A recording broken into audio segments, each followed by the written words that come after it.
வாங்க பேசலாம். நான் ஷாம் பேசுகிறேன். This is Tamil Nadu by the numbers.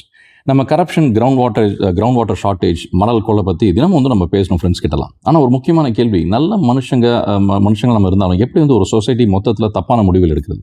அதுக்கு வந்து ஒரு ஆன்சர் வந்து ஒரு பழமையான கதையில் இருக்குது. அந்த கதையை பற்றி நம்ம கொஞ்சம் பார்ப்போம். பல ஆயிரம் வருஷங்களுக்கு முன்னாடி வேலி ஆஃப் ஹின்னம்னு ஒரு இடத்துல மொலாஷன் அப்படிங்கிற ஒரு வெண்கல சிலை இருக்குது. நாடு வந்து போரில் இருக்கும்போது அந்த காலத்தில் பூசாரிகள் மக்கள் கிட்ட வந்து ஒரு பயங்கரமான ஒரு நம்பிக்கை சொல்கிறாங்க. என்னன்னு பார்த்தீங்கன்னா, உங்கள் குழந்தைய நெருப்பில் பலி கொடுத்தா மோலாஷ் வந்து உங்கள் நாட்டுக்கு வெற்றியும் பாதுகாப்பும் கொடுப்பான் அப்படின்னு. ஒரு குடும்பத்தை நினைச்சு பாருங்க, தங்களோட குழந்தை தான் உலகமே. பலி கொடுக்க அவங்களுக்கு கொஞ்சம் கூட விருப்பம் இல்லை. ஆனால் சுற்றி பார்க்கும்போது பக்கத்து வீட்டுக்காரங்க ஒவ்வொருத்தரும் பயத்தில் தங்களோட குழந்தைகளை வந்து பலி கொடுக்க ஆரம்பிச்சிடுறாங்க. அப்போ அந்த குடும்பம் வந்து யோசிக்கிறது, நம்ம மட்டும் வந்து பலி கொடுக்காம இருந்தால் என்ன ஆகும்? எல்லாரும் மோலோஷோட அருள் கிடைச்சி அவங்க வந்து சாக்ரிஃபைஸ் பண்ணுறாங்க, அவங்க வந்து போரில் ஜெயிச்சிருவாங்க, நம்ம வந்து வீக் ஆகிடுவோம், நம்ம குடும்பமும் நம்ம நாடு வந்து அழிஞ்சிருவோம் அப்படின்னு ஒரு பயத்தில் அவங்களும் வந்து அவங்க குழந்தைய வந்து பலி கொடுத்துறாங்க. ஸோ கடைசியில் என்ன ஆகுதுன்னா, யாருக்குமே விருப்பமே இல்லாமல் இருந்தாலும் மற்றவங்க பண்ணுறாங்க, அதனால் நாமும் வந்து பண்ண வேண்டியது தான் அப்படின்னு நினச்சி எல்லாரும் சேர்ந்து தங்களுடைய எதிர்காலத்தை வந்து அழிச்சிக்கிறாங்க. இதுக்கு பேர் வந்து எக்கானமிக்ஸில் எப்படின்னா, இதுக்கு பேர் வந்து மோலோஷ் ட்ராப் இல்லாட்டி மல்டிபோலார் ட்ராப் அப்படின்னு சொல்லுவாங்க. ஒரு ஆள் வந்து சரியான டெசிஷன் எடுக்க நினைச்சாலும் மற்றவங்க என்ன பண்ணுவாங்கன்னு பயத்தால் எல்லாரையும் சேர்ந்துக்கிட்டு கெட்ட ரிசல்ட்டை வந்து உருவாக்குற நிலை. இந்த மொலாஷ் வந்து இன்றைக்கி வந்து சிலையா இல்லை, ஆனால் அதோட மிஷினரி தமிழ்நாடு ஓடிக்கிட்டு இருக்கு, எல்லா உலகத்துலையும் ஓடிட்டு இருக்கு. For example, ground water crisis எடுத்துக்கோங்க. மழை பெய்யலனா என்ன ஆகுதுன்னா, சென்னைக்கு தண்ணி சப்ளை பண்ண டேங்கர் கம்பெனிஸ் கிராமங்களுக்கு போய் போர்வெல் வந்து ட்ரில் பண்ணுறாங்க.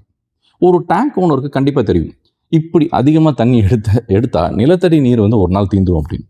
ஆனால் அவர் மட்டும் நான் இன்றைக்கி நிறுத்துறேன் அப்படின்னு முடிவு எடுத்தால் பக்கத்தில் இருக்கிற இன்னொரு காம்படிட்டர் இன்னும் வந்து ஆழமாக ட்ரில் பண்ணி அந்த தண்ணியெல்லாம் அவனும் எடுத்துருவான். ஸோ கடைசியில் விளைவுகள் என்ன? ஆனஸ்ட்டாக நடந்த பிஸ்னஸை லூஸ் பண்ணிவிடுவான், நிலத்தடி நீர் வந்து சேவ் பண்ண போகிறதில்ல. அதனால் எல்லாரும் முடிஞ்ச அளவுக்கு எப்படி இருந்தாலும் பம்ப் பண்ணி ஆரம்பிச்சிடுறாங்க. ஸோ இப்போது நிலத்தடி நீர் தான் பலிப்பீடம், நம்மளோட எதிர்காலம் தான் இதுக்கு வந்து பலி. இதே ட்ராப் சட்டவிரோத மணல் கொள்ளையிலும் நடக்கிறது. வளர்ச்சிக்கு கான்கிரீட் வேணும், கான்கிரீட்டுக்கு மணல் வேணும். நேர்மையான அதிகாரிகள் மணல் கொள்ளையை நிறுத்த முயற்சி பண்ணும்போது அரசியல் அமைப்பு வந்து அவங்களுக்கு வேறு ப்ரெஷர் கிரியேட் பண்ணுறது. தேர்தல் நடத்த பணம் வேணும், ஆனால் ஒரு கட்சி இந்த பணத்தை ரிஜெக்ட் பண்ணினா வேறு கட்சி வந்து அக்செப்ட் பண்ணி அதில் வந்து அட்வான்டேஜ் எடுத்துக்கலாம். அப்போது என்ன நடக்கிறது? ஆறுகள் அழியிறது, இயற்கை அழியிறது, ஆனால் சிஸ்டம் மட்டும் தொடர்ந்து ஓடிக்கிட்டே இருக்குது. ப்ராப்ளம் வந்து மனுஷங்களே இல்லை, ப்ராப்ளம் வந்து ரூல்ஸில் இருக்குது.